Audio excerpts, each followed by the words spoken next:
नमस्कार, capital TV का खास शो यूपी का दंगल देख रहे हैं आप। मैं हूं आपके साथ पूजा। यूपी चुनाव नज़दीक है और चुनाव से पहले कई तरह के सर्वेस कराए जा रहे हैं। इन सर्वेस के जरिए ये पता लगाने की कोशिश की जा रही है कि यूपी का दंगल कौन जीतेगा। तो अब जन की बात का सर्वे सामने आया है, आज इसी पे चर्चा करेंगे। चर्चा के लिए हमारे साथ जुड़े हुए हैं कैपिटल टीवी के editor in chief doctor Manish Kumar. Doctor साहब, बहुत बहुत स्वागत है आपका। धन्यवाद।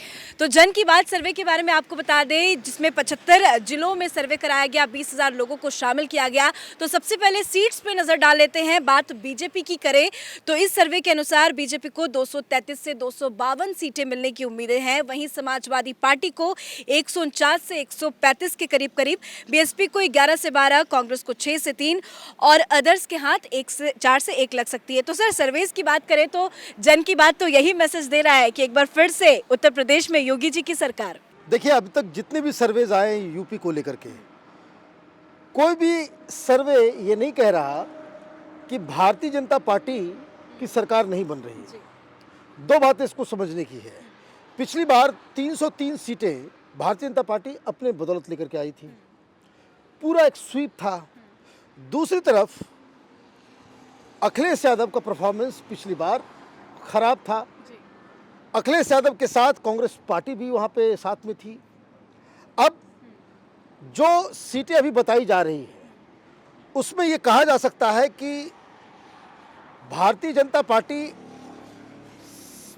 सरकार बना तो लेगी, बहुमत तो ले आएगी, लेकिन पिछले साल वाली पिछले इलेक्शन वाली जो परफॉर्मेंस है उसको वो रिपीट नहीं कर पाएगी। अब इसकी वजह कई सारी हो सकती हैं, लेकिन एक वजह भी बिल्कुल साफ है कि कुछ इसका इम्पैक्ट, जब आप 5 साल सरकार में रहते हो तो एक एंटी इनकम्बेंसी भी काम करता है। और सरकार इतना ख़राब काम नहीं की है कि लोग उसको बदलना चाह रहे हों, ये इस सर्वे से मालूम चल रहा है। वैसे मैं आपको बता दूं कि इस तरह के सर्वेज में मैं बिलीव नहीं करता। वो मैं इसलिए बिलीव नहीं करता क्योंकि अभी तो लोगों की जो सकती भावनाओं को आप अंकित कर रहे हो, उसको आप कंसिडर कर रहे हो। लेकिन होता ये है कि जब चुनाव डिक्लेयर होता है, किस कंस्टिट्यूंसी में कौन सा उम्मीदवार है, कई सारे लोग पार्टी को देख के वोट करते हैं। कई सारे लोग, अब आजकल की तारीख में लोग मुख्यमंत्री कौन होगा उसको देख करके करते हैं। कुछ लोग, और ये संख्या काफ़ी बड़ी संख्या होती है, कि आपके इलाके में उम्मीदवार कौन है। ऐसा नहीं कि भारतीय जनता पार्टी या योगी जी के नाम पे कोई गलत उम्मीदवार को भी वो वोट दे देगा। इसमें कास्ट कॉम्बिनेशन है, इसमें धर्म का भी एक रोल होता है। जो उम्मीदवार है उसकी अपनी पर्सनालिटी का भी उसका कंट्रीब्यूशन होता है। तो ये जो एंटी इनकम्बेंसी की वजह से कि 5 साल आपने सरकार चलाई, उसकी वजह से लोगों का ये राय है कि भाई पिछले बार जितना आपने सीट दिया था, जितनी वोट आपने दिया भारतीय जनता पार्टी को, उससे वो कम आ रहा है। तो अभी हर पार्टी के लिए ये एक मौका है कि आप इस एंटी इनकम्बेंसी को किस तरीके से भरपाई कर सकते हैं। मतलब ये कि जिसके पीछे लगे हुए हैं प्रधानमंत्री, आप देखिए बनारस जा रहे हैं, यूपी के अलग अलग जगहों पे जा रहे हैं, योजनाओं के बारे में बता रहे हैं, लोगों को लुभा रहे हैं। सिमिलरली अखिलेश यादव के पास भी समय है कि भाई ऐसी क्या चूक हुई कि लोग अभी फिर भी जो सारे सर्वेज आ रहे हैं वो योगी सरकार को वापस सरकार बनाने के लिए क्यों मजबूर लोग उनको चाह रहे हैं। तो कौन से मुद्दे उठाए जाए, योगी के खिलाफ कौन सा एजेंडा स्टार्ट किया जाए। तो ये दोनों ही चीज़ें अभी ओपन हैं, लेकिन एक मोटा मोटी आप कह सकते हैं कि जनता नाराज़ है। इतनी नाराज़ नहीं है कि वो सरकार बदल दे। इस सर्वे से तो इस सर्वे से ये भी समझा जा रहा है कि दूसरी सबसे बड़ी पार्टी जो है वो समाजवादी पार्टी निकलकर सामने आ रही है। आपने कहा कि हर कोई अपने अपने मुद्दों के हिसाब से वोट देता है, पर बात जब मुख्यमंत्री की हो रही है, क्योंकि मुख्यमंत्री का चेहरा देख के भी लोग वोट करते हैं, तो 55% लोगों की पसंद योगी आदित्यनाथ ही हैं। देखिए, ये जो और भी सर्वेज हुए थे 1 महीने पहले, तो अखिलेश यादव और योगी आदित्यनाथ की पॉपुलैरिटी में बहुत ज़्यादा अंतर नहीं था। लेकिन ये सर्वे जो बता रहा है कि 55 और 35%, 10% मायावती और 3-4% प्रियंका वाड्रा। तो ये जो गैप जो बढ़ रहा है, ये अपने आप में बता रहा है कि योगी आदित्यनाथ के खिलाफ नाराजगी नहीं है। अब जिस चीज़ को मैं जो सीट वाले पे मैं बता रहा था कि कई सारे लोग मुख्यमंत्री के चेहरे के ऊपर वोट करते हैं, कई सारे लोग पार्टी को देख करके करते हैं, कई सारे लोग उम्मीदवार को देख करके करते हैं। तो एक चीज़ तो इस सर्वे से साबित ये हो रहा है कि योगी आदित्यनाथ के खिलाफ नाराज़गी नहीं है। तो नाराज़गी कहाँ है? नाराज़गी का मतलब ये है कि जो लोकल एमएलएज होंगे भारतीय जनता पार्टी के, जिन्होंने काम नहीं किया होगा, जो जनता के साथ राब्ता वो नहीं बना पाए होंगे, जो अपने कंस्टिट्यूंसी से नाराज़ होंगे, जो लोग ऐसा इमेज बना होगा कि ये कुछ काम वाम करता नहीं है, ये अपने परिवार अपने कमाई में लगा हुआ है, तो वैसे वैसे लोगों के खिलाफ नाराज़गी है। इसलिए भारतीय जनता पार्टी की सीटें कम नज़र आ रही हैं। लेकिन अब इसमें एक चिंता जो लगातार अखिलेश यादव के साथ है, क्योंकि आप देखिए ये सर्वे उस वक्त हुआ जब ये नोटों का ज़ख़ीरा नहीं पाया गया था। ये गुटखा वाले के यहाँ, ये पीयूष जैन के घर, ये जो 175 करोड़ रुपए का नोट मिला है, वो ये सर्वे उसके पहले का है। ये समाजवादी इत्र जो बांट रहे थे, उसका इम्पैक्ट इस पे नज़र नहीं आ रहा। और मैं आपको बता दूं, हिंदुस्तान में भ्रष्टाचार एक इलेक्शन का मुद्दा होता है। कई सारी सरकारें जो है वो भ्रष्टाचार के नाम पे, जैसे राजीव गांधी ऐतिहासिक जीत लेकर के वो प्रधानमंत्री बने थे इंदिरा गांधी की मौत के बाद। उतनी सीटें कभी कांग्रेस पार्टी को नहीं आई पूरे देश में। लेकिन एक 64 करोड़ रुपए का घोटाला, बोफोर्स घोटाला, राजीव गांधी के लिए पॉलिटिकल डेथ वारंट लेकर के आ गया। कांग्रेस पार्टी जो धाराशायी हुई, उसके बाद से अब तक उस तरह से संभल नहीं पाई है। उसके बाद से कांग्रेस पार्टी को कभी अपने आप बहुमत नहीं मिल पाया है।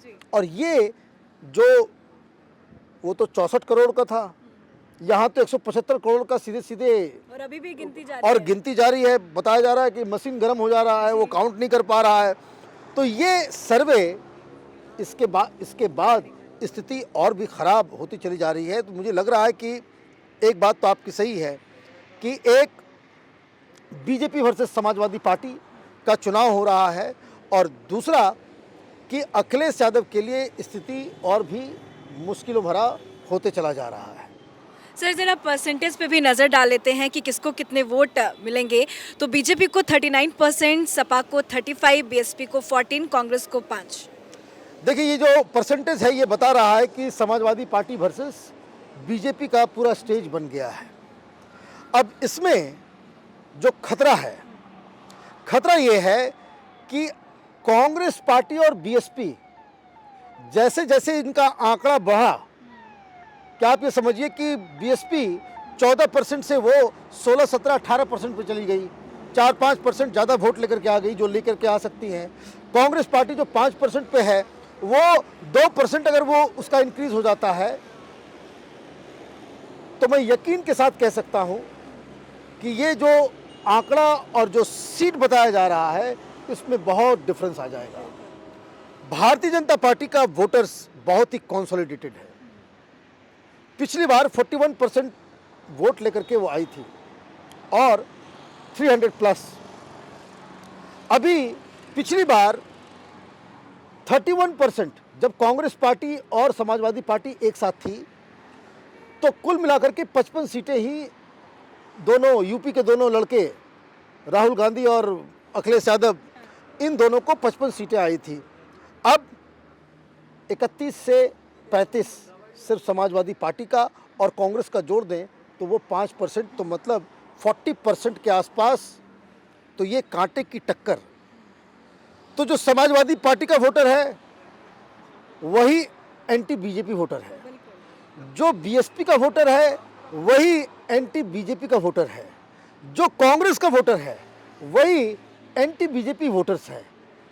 अब इसमें अगर ज़रा सा भी, अब आप समझिए कितना अखिलेश यादव के लिए जो राह है वो कितना मुश्किल भरा है कि उनको न सिर्फ भारतीय जनता पार्टी से लड़ना है, उनको ये भी ध्यान देना है कि कहीं बीएसपी मजबूत ना हो जाए, कहीं कांग्रेस पार्टी मजबूत ना हो जाए, क्योंकि कांग्रेस पार्टी और बीएसपी अगर जैसे जैसे उनका वोट शेयर इसके मुताबिक वो बढ़ता जाएगा, समाजवादी पार्टी का वोट शेयर भी घटेगा और सीटें धाराशायी होती चली जाएंगी और वापस वैसा ही सिचुएशन बन सकता है। तो इसका मतलब ये है कि आप देखिए, अभी चुनाव की घोषणा नहीं हुई है, चुनाव की घोषणा होगी, कौन कहाँ किस तरह का जातीय समीकरण लगा करके वो उम्मीदवार उतारते हैं। एक और फैक्टर है कि ओवैसी क्या कर पाते हैं। ओवैसी वेस्टर्न यूपी और ईस्टर्न यूपी में उन मुस्लिम कंस्टिट्यूंसीज में जहां 60% से ज़्यादा मुसलमान हैं, वहां ज़रूर कुछ न कुछ वो करतब दिखाएंगे और इसलिए ये जो चुनाव होने जा रहा है बहुत ही वेल पॉइज्ड है। अभी की स्थिति से इस सर्वे के मुताबिक कह सकते हैं कि it is going to be between Samajwadi party versus BJP. As Bharatiya Janata party को इसलिए है क्योंकि योगी आदित्यनाथ बहुत ही पॉपुलर हैं और लोगों को कोई उस तरह की वजह नहीं मिल रही है कि जिसकी वजह से वो ये डिसाइड कर लें कि योगी को सत्ता से हटाना है। चलिए, बहुत बहुत शुक्रिया सर इस सर्वे को समझाने धन्यवाद। के लिए। तो जन की बात सर्वे की डिटेल्स आपको बता रहे थे। जन की बात सर्वे के अनुसार एक बार फिर से बीजेपी सत्ता में हासिल कर सकती है और दूसरी बड़ी पार्टी जो है वो सपा बन के सामने आ रही है। बहुत ज़्यादा की बात करें तो 75% ऐसे लोग हैं जो बीजेपी को वोट बस इसलिए दे रहे हैं क्योंकि बीजेपी की सरकार में अच्छे काम हुए हैं, लगातार जो लोकार्पण हो रहे हैं, शिलान्यास हो रहे हैं, मेडिकल की सुविधाएं, सड़क की सुविधाएं, तो जितना काम हो रहा है मोदी सरकार में उसको लेकर 75% लोगों का यही कहना है कि वो काम को लेकर वोट करेंगे। तो अभी तो ये शुरुआती सर्वेज हैं, ऐसे कई सर्वेज सामने आएंगे जिसकी पल पल की जानकारी, पल पल की अपडेट आप तक पहुंचाएंगे। आज यूपी के दंगल में फिलहाल इतना ही। कैमरा पर्सन अशोक के साथ मैं पूजा, नमस्कार।